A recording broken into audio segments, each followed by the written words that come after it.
मित्रों, आपका हार्दिक स्वागत है। भारतीय जनता पार्टी के राष्ट्रीय प्रवक्ता और सांसद आदरणीय सुधांशु त्रिवेदी जी आप लोगों के बीच उपस्थित हैं। भाई शहजाद पूनावाला जी भी आप लोगों के बीच उपस्थित हैं। मैं आदरणीय डॉक्टर सुधांशु त्रिवेदी जी से आग्रह करूंगा कि आप सबको संबोधित करें। शुरू करें। मित्रों, लगभग अब तक 56 दिन तक गायब रहने के बाद अचानक शाहजहां शेख की गिरफ्तारी हो गई। अब यह सोचने वाली बात है कि जैसे ही कोर्ट ने ईडी के मामले में गिरफ्तारी का प्रिवेंशन हटाया गया, पहली बात संदेश खाली के विषय पर महिलाओं के अत्याचार की कोई भी धारा, बलात्कार या बलात्कार के लिए प्रेरित करने की कोई भी धारा नहीं लगाई गई है। दूसरी बात यह भी बहुत साफ हो गया कि जो पश्चिम बंगाल सरकार स्टैंड ले रही थी कि गिरफ्तारी पर रोक है, उसका संदेश खाली के गुनाहों से कोई लेना देना नहीं था। तीसरी बात, उन्होंने जो ईडी के विषय के ऊपर गिरफ्तारी की रोक हटने के बाद गिरफ्तार किया, तो मैं बहुत साफ पूछना चाहता हूं कि यदि आपने ईडी के विषय पर गिरफ्तार किया है तो पश्चिम बंगाल सरकार उन्हें ईडी को क्यों नहीं सौंप दे रही है? मतलब बहुत साफ है कि अभी तक इस बात को पूरे संदेह के साथ कहा जा सकता है, बल्कि पुख्ता संदेह के साथ कहा जा सकता है कि शाहजहां शेख महफूज ठिकाने पर ममता सरकार की दामने रहमत में कहीं पर महफूज था और अब उसे दोबारा हिफाजत देने के लिए, ताकि वह ईडी और सीबीआई के द्वारा गिरफ्तार न किया जा सके, वो पश्चिम बंगाल पुलिस की मेहमान नवाजी में चला गया है। यह मैं मेहमान नवाजी शब्द इसलिए प्रयोग कर रहा हूं, यदि आप लोगों ने तथाकथित गिरफ्तारी के समय उसकी भाव भंगिमा देखी हो, उसके चेहरे के भाव और बॉडी लैंग्वेज देखी हो, और पुलिस वालों की बॉडी लैंग्वेज देखी हो, क्या आपको लगता है कि जो कुछ बॉडी लैंग्वेज थी शाहजहां शेख की, वो किसी गुनहगार की थी या किसी अदाकार की लग रही थी?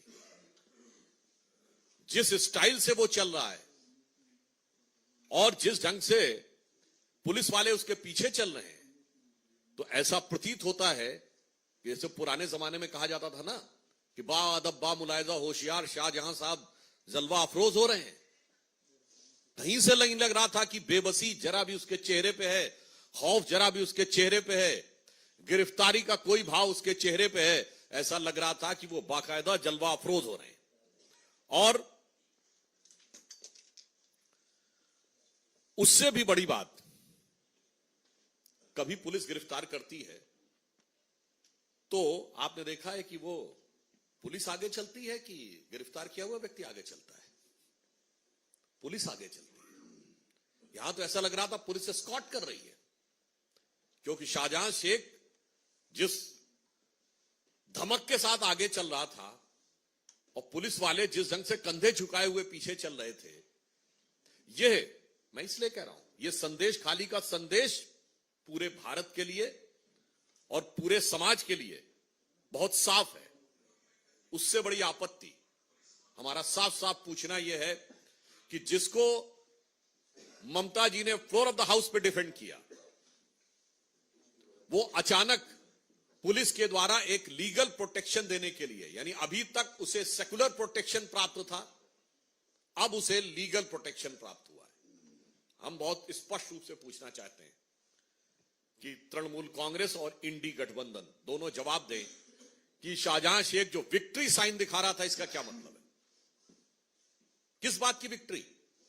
महिलाओं के ऊपर अत्याचार, दमन, उत्पीड़न, बलात्कार के द्वारा उनकी जमीनें कब्जे जाने को विजय बताना, यह वही बात है महिलाओं पर यातना और अत्याचार को विजय का प्रतीक बनाना, यह मध्यकालीन मुगलिया मानसिकता का प्रतीक है। और 21वीं सदी में शाहजहां शेख और ममता बनर्जी की सरकार उसी को आज एक रूप में सामने दिखाई दे रही है। इसलिए हम बहुत स्पष्ट रूप से पूछना चाहते हैं कि टेक्निकल सवाल हमारा यह है कि यदि ईडी के हमले के लिए पुलिस ने गिरफ्तार किया है तो ईडी को हैंडओवर क्यों नहीं कर रहे? सेकंड सवाल हमारा टेक्निकल यह है कि महिलाओं पे उत्पीड़न और बलात्कार की धाराएं क्यों नहीं लगाई गई? और तीसरा सवाल यह है कि जब कैमरे के सामने उसका इतना जलवा दिख रहा है तो जेल में वो किस जलाल के साथ रह रहा होगा या रहेगा, इसका हमें सहज अनुमान लगाया जा सकता है। और चौथा नैतिक और राजनीतिक सवाल यह है कि उस विक्ट्री साइन का क्या कहना है। और मात्र इतनी ही बात नहीं है, आप देख रहे हैं कि मोदी जी के प्रति ईर्ष्या और वैमनस्य में किस सीमा तक इंडी गठबंधन के लोग गिरते जा रहे हैं कि आज कांग्रेस के वरिष्ठ नेता बीके हरिप्रसाद जी इस सीमा तक बोल देते हैं कि पाकिस्तान बीजेपी का दुश्मन है, हमारा नहीं है। यह बोलने का भाव क्या है? और मैं यह भी कहना चाहता हूं, यह बीके हरिप्रसाद जी का या कांग्रेस के किसी नेता का जुबान से फिसला हुआ बयान नहीं है।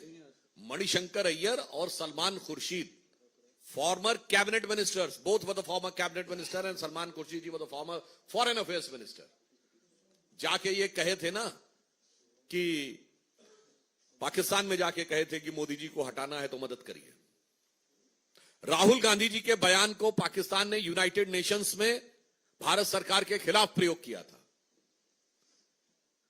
इमरान खान ने बतौर प्राइम मिनिस्टर,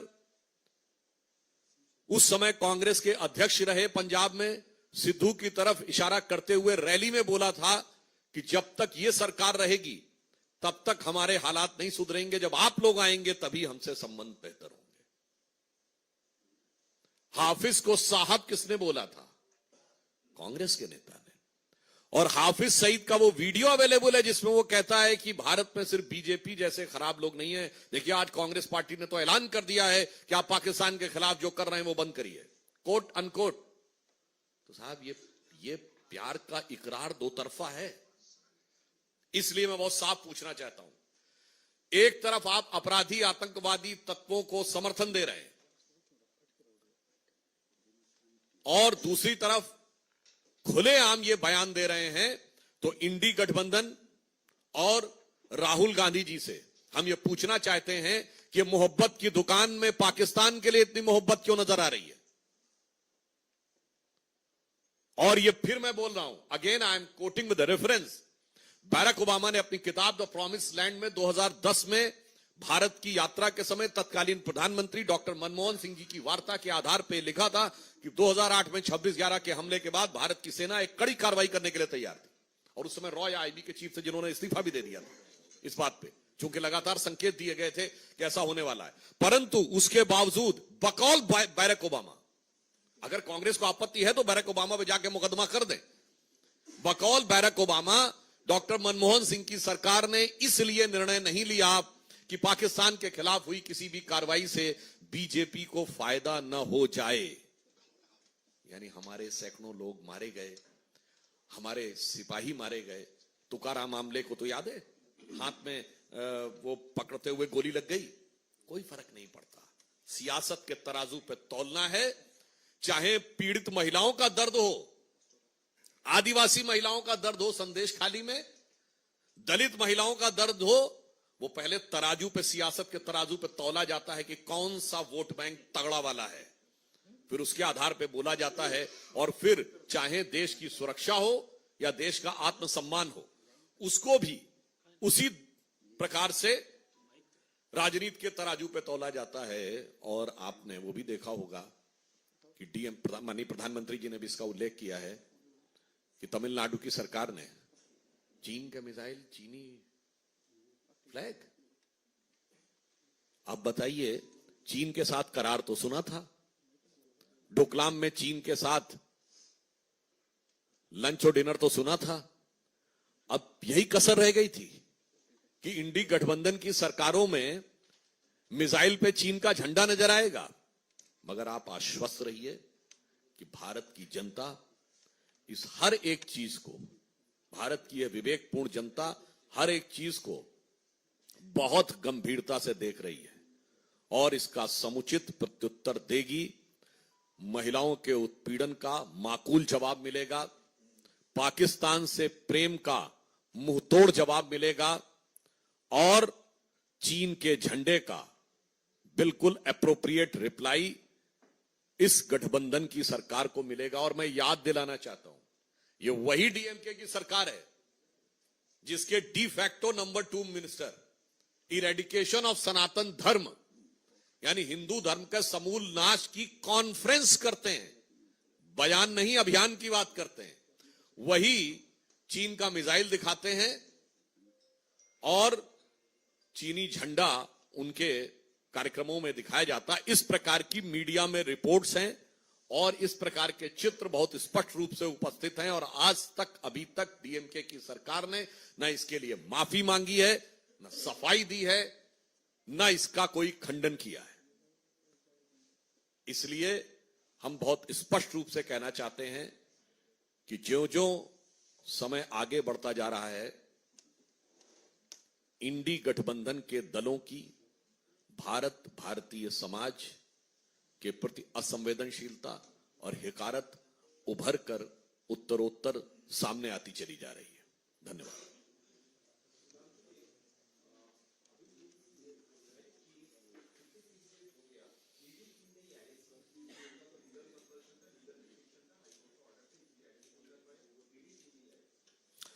यही तो पॉइंट कह रहे हैं, अगर उन्होंने ईडी के प्रिटेक्स्ट पे अरेस्ट किया है तो it is incumbent on the part of the West Bengal government to hand it over to ED.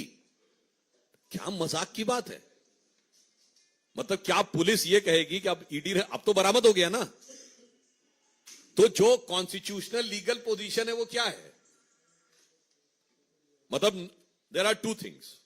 It means the West Bengal police is saying that we will prevent him to be arrested by ED. Clear है? इसका मतलब साफ हो गया ना, अभी तक वो पोशीदा था, महफूज था, दामने रहमत में था, अब मेहमान नवाजी में आ गया है।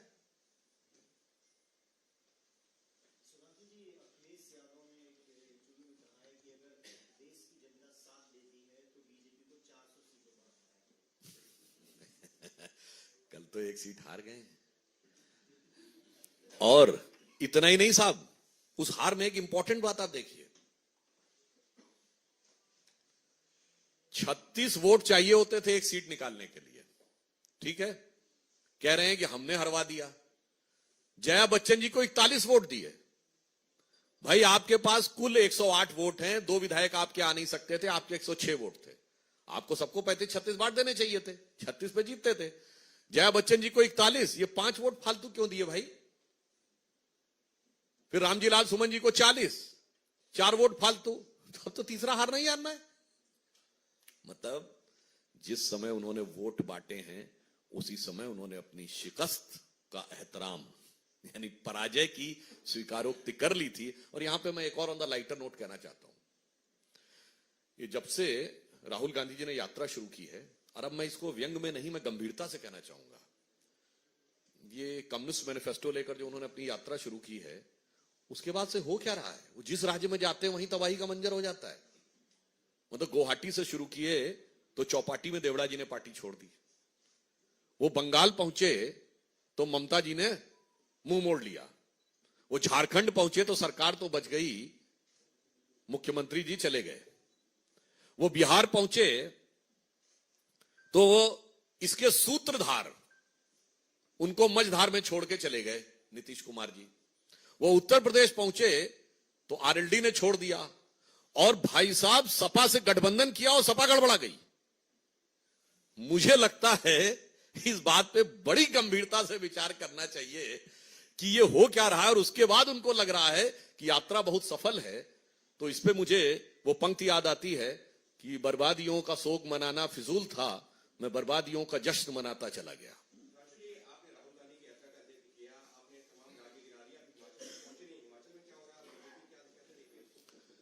देखिए, हिमाचल में जो हुआ है वो बहुत गंभीर बात है। हिमाचल में कांग्रेस की सरकार जिन झूठे वादों और छल प्रपंचों के आधार पर आई थी, उससे अब हिमाचल की जनता पूरी तरह त्रस्त हो गई है। मैं उदाहरण के साथ बोलना चाहता हूं। हिमाचल में इन लोगों ने यह कहा था कि आने के साथ ही पेट्रोल और डीजल के दाम कम कर देंगे, और एक हफ्ते के अंदर दाम बढ़ाए, फिर दोबारा दाम बढ़ाए। और जिस प्रकार की अव्यवस्था, भ्रष्टाचार और अन्य चीजें दिखाई पड़ रही हैं, तो जो विधायकों ने निर्णय लिया वो विधायकों का निर्णय नहीं है, वो जनता की बेबसी है, जनता का आक्रोश है। और उनके सबसे बड़े नेता तो टीवी के सामने उनकी आंखों से आंसू आ गए। क्या इसके लिए भी कोई वो हमसे कुछ कहना चाहता है? मेरा मानना फिर है कि कांग्रेस को अपने गिरेबान में झांकना चाहिए कि यदि आप 40 और 25 में, जबकि आपके पास प्रैक्टिकली समर्थन 45-46 का था, उसके बावजूद आपकी यह स्थिति होती है। और फिर जिस तरीके से उन्होंने हमारे विधायकों को बाहर किया, वो एक अलग विषय है। परंतु हिमाचल में जो हुआ है वो कांग्रेस के उस असली चेहरे को बेनकाब करता है। जब उनके अत्यंत वरिष्ठ मंत्री के आंखों में आंसू हैं, वो आंसू सिर्फ वो नहीं है, वो हिमाचल की जनता की आंखों में आंसू हैं। और जो विधायकों ने किया है उस दबाव और उसके प्रभाव में किया है।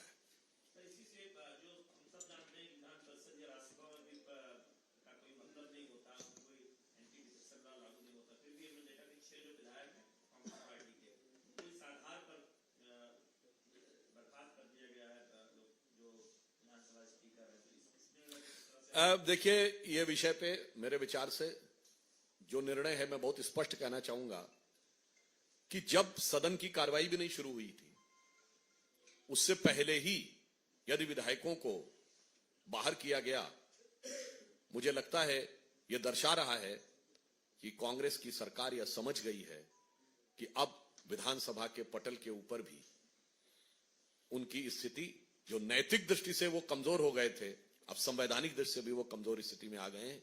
ये निर्णय इसका प्रतीक है।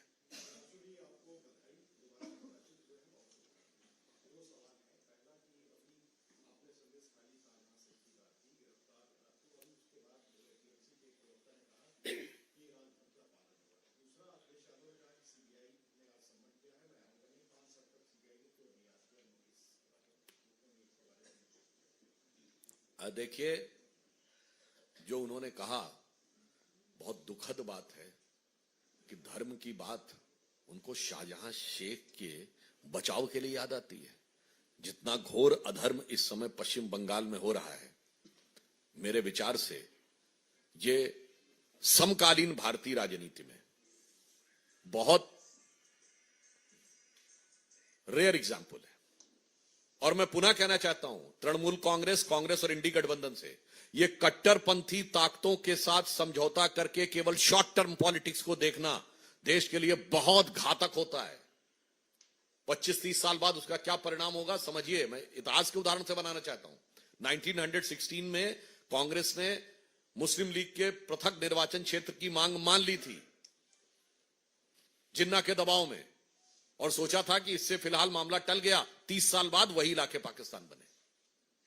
तो आज ममता जी जो कर रही हैं, आपको चिंता नहीं है कि 25 साल बाद, 20 साल बाद देश का क्या होगा। हमें चिंता है, क्योंकि माननीय प्रधानमंत्री जी ने तो यह कहा है कि अमृत काल में जो हम कार्य कर रहे हैं और देश की जनता को मिलकर जो कार्य करना है, वो 1000 साल के आगे के भारत का आधार बताएगा। तो हमें 20-25 साल नहीं, 1000 साल आगे के भारत की भी चिंता है, और 10,000 साल पुराने भारत की भी चिंता है। इनको सिर्फ एक चुनाव और 2 चुनाव में जीत की चिंता है। उसके बाद चाहे देश का कुछ भी हो, इतिहास गवाह है, इन पार्टियों की फितरत ने देश को इस तरीके की समस्याओं में पहुंचाया। बहुत बहुत धन्यवाद।